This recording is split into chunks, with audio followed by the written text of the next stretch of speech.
Hey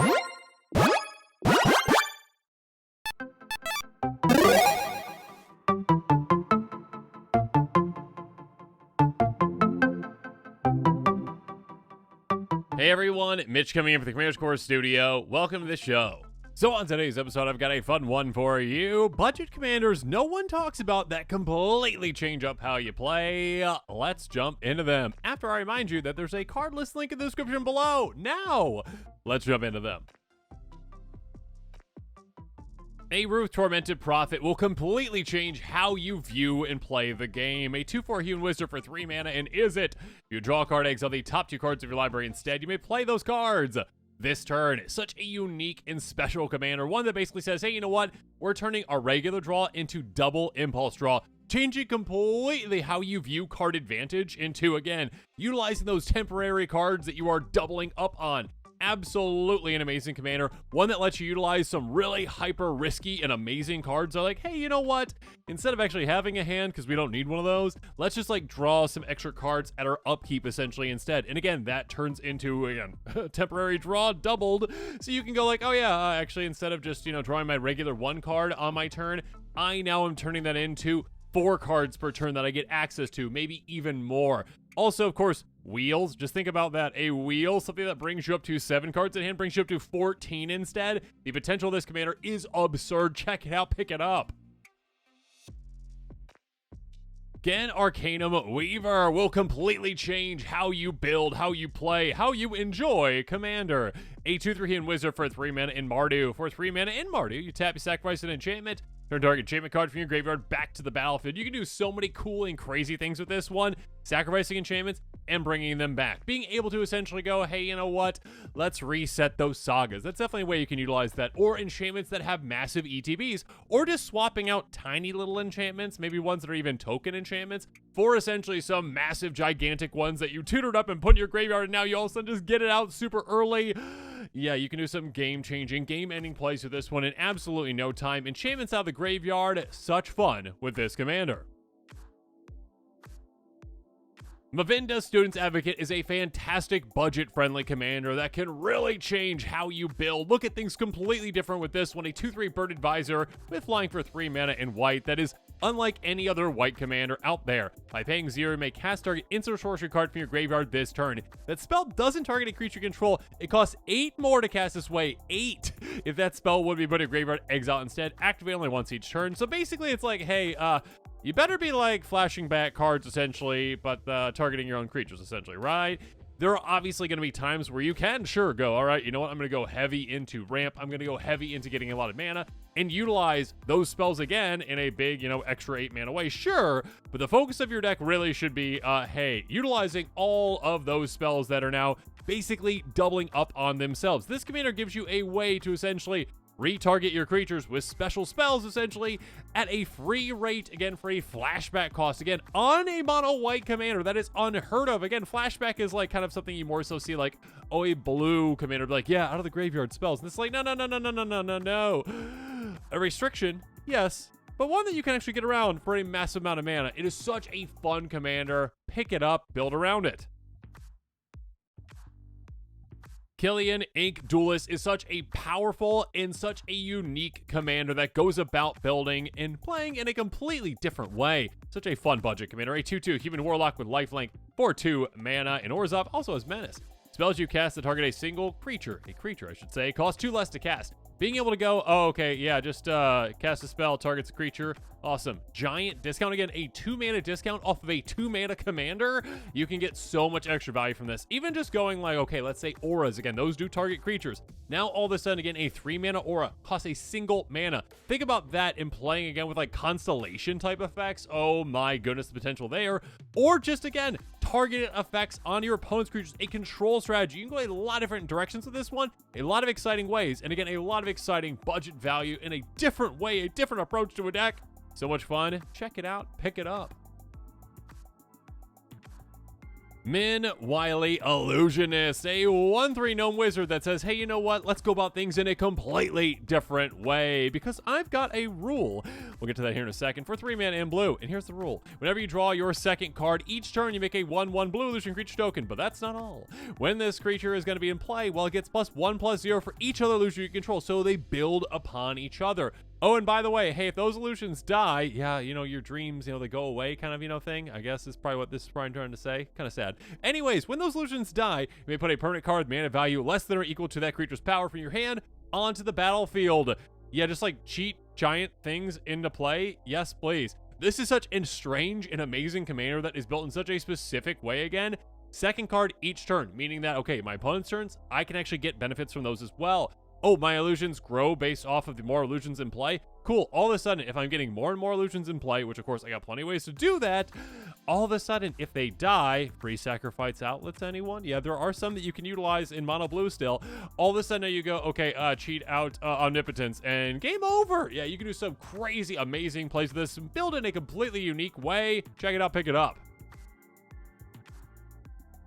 Zurzoth, Chaos Rider. Ride the chaos with this crazy, unique, budget-friendly commander that goes about things in a completely different way. A 2/3 devil for 3 mana in red. Whenever opponent draws their first card each turn, if it's not their turn, bad opponent, don't draw on other turns. You create a 1/1 red devil creature token with, when it dies, 1 damage to any target. Whenever 1 or more devils you control attack 1 or more players, you and those players each draw a card, then discard a card at random. Random is so brutal and amazing. And for opponents who aren't necessarily, well, used to their cards getting discarded at random, it can just decimate their plans. Whereas you're Chaos Incarnate with this commander. Your plans can be adjusted, essentially. And of course, you can gain benefits from discarding cards. And of course, well, you can set the precedent that, you know what, opponents? You don't get to decide when you're drawing your extra cards, okay? I decide that because I am forcing card draw on players. I am forcing looting effects on players. I am forcing ways essentially to say, you know what? Let's get some devils out there. Let's swing with some devils and let's make some things happen. Such a powerful and fun and unique commander that is off the wall and unhinged. Check it out, build around it. Gyome Master Chef is a powerhouse of a commander, a budget-friendly commander. Well, outside of its individual price tag, the cards that work well with it are incredibly budget-friendly. And yeah, you can fudge the numbers right there a little bit with that still and have a very budget-friendly deck around it. And on top of that, it is so incredibly unique, going about, well, a different thing in a different way. Food! 4 mana in Golgari, trample. Beginning of your end step, create a number of food tokens equal to the number of non-token creatures you had enter the battlefield under control. This turn, by paying a single mana, sacrifice a food. Target creature gains instructional left turn, tap it. Utilizing food in a different way. Utilizing it to protect things and also shut things down too. And also, by the way, again, at your end step, every single time now you are getting, well, food tokens based off of non-token creatures entering. You got a lot of ways to get a lot of creatures in play in this color combination. I mean, Living Death type cards, anyone? Mass Reanimation type cards, anyone? Yeah, of course you've got ways to do that. Ways to get all the food in the world, and then all of a sudden utilize it to control the game. Protect your creatures, take out your opponent's creatures from the equation. Check it out, pick it up. Ognis, the Dragon's Lash. Such a fun and unique budget-friendly commander that says, hey, you know what? We're thinking about things in a different way. A 3/3 Viashino warrior with haste for 4 mana in a very specific mana combination, but that is Jund. Whenever a creature you control with a haste attacks, well, you create a tap treasure token. Being able to just go, okay, let's just go fast, fast, fast, fast. Yeah, you can do that with this commander. Get all the hasty creatures out, or just get things out there that grant haste as well. There's plenty of things to do that too. And all of a sudden you start swinging, you start making a ton of treasure tokens. You get so much extra value. There's a little bit of slowness right there, I will say, sure, okay, it slows you down just a little bit by having those treasures come into play tapped. But here's the thing. On your previous turn, you also made treasures, and you can use those now. You can just build up such a glut of extra mana to get you even more creatures in play that are going to be even more aggressive, to swing even more. Yeah, you can do some crazy, amazing things. Just think about like, token generation, bringing out so many hasty creatures and swinging and basically getting all your mana back and then doing it again. Have fun with this one. Such a blast of a commander. Jolrael, Empress, a beast, is so slept on. Such a cool, budget-friendly commander that, well, goes about things in a completely unique and different way. A 3/3 human spell shaper for 5 mana in green. Pay 3 mana in total in green. Tap, discard 2 cards. Until end of turn, all lands target player controls are 3/3 creatures that are still lands. Here's the thing. That is an amazing finisher for you. That is your, well, I I'll take over the game card when I need it. Okay, I've got that. I've got that in my back pocket ready to go, okay? You've got ways to protect your creatures, ways to get them through. You got ways to pump them. You set yourself up properly, and all of a sudden, that slightly risky maneuver, of turning your creatures, your lands into creatures, isn't as risky, number one. Number two, well, here's the thing. This is something that players might not realize, and this is something that can just win you the game outright when it does happen. Players tend to forget that essentially, this is something that can apply to your opponents as well. And this is something that when an opponent is like, well, I'm not comfortable with the board situation right now and I don't like it, you say, oh, okay, so you're casting a Wrath of God. Yes, I'm casting a Wrath of God. I don't like the creatures on the board. Okay, pay 3 tap, discard 2 cards, and your lands are creatures. Oh, yeah, you just wiped out all that player's lands. They are gone from the game. In my opinion, that is not mass land destruction. That's on you. That's on the player who casts the Wrath of God, because they should not be doing that when you have Jolrael in play. So it's a great protective commander, one that can just keep the board state where it is. And once you are ready to go, ready to win, take it over and win the game. Oskar, Rubbish Reclaimer, such a solid, budget-friendly commander that has so many great options for the decks built around it in such a unique way of going about things. A 3/3 human wizard for 5 mana, but you're never going to pay that in Dimir, because it's going to cost 1 less to cast for each different mana value among cards in your graveyard, which again, this basically can cost just 2 mana, essentially every single time. Top of that, whenever you discard a non-land card, you may cast it from your graveyard, basically going like, hey, you know what we're going to be doing? We're going to be discarding cards for value, and with that, still playing those cards. We're going to be wheeling for value and still playing those cards. We get to essentially utilize those cards that hit our graveyard, whereas otherwise players are like, yeah, okay, that's just gone. I can't use it. This commander's like, oh, no.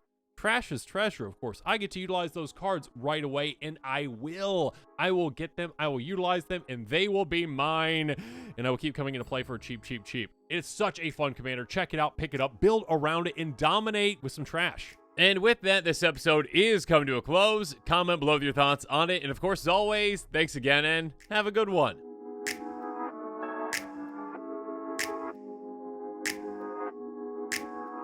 This show and episodes like this one are possible thanks to viewers like you. If you're looking for an easy way to help support this show, make sure that you like, share, and subscribe. Also, hit that bell notification icon so you don't miss any new episodes. You can also go check out our playmats and other merchandise at thecommandersquarters.com. Another easy way to support this show is with our TCG player affiliate links. So whether you're buying a deck or individual cards, you can use this general link right here or one in the description. And the final way that you can support this show is by supporting us directly by becoming a patron. There are many benefits to being a patron, and I truly couldn't do this without all of their support.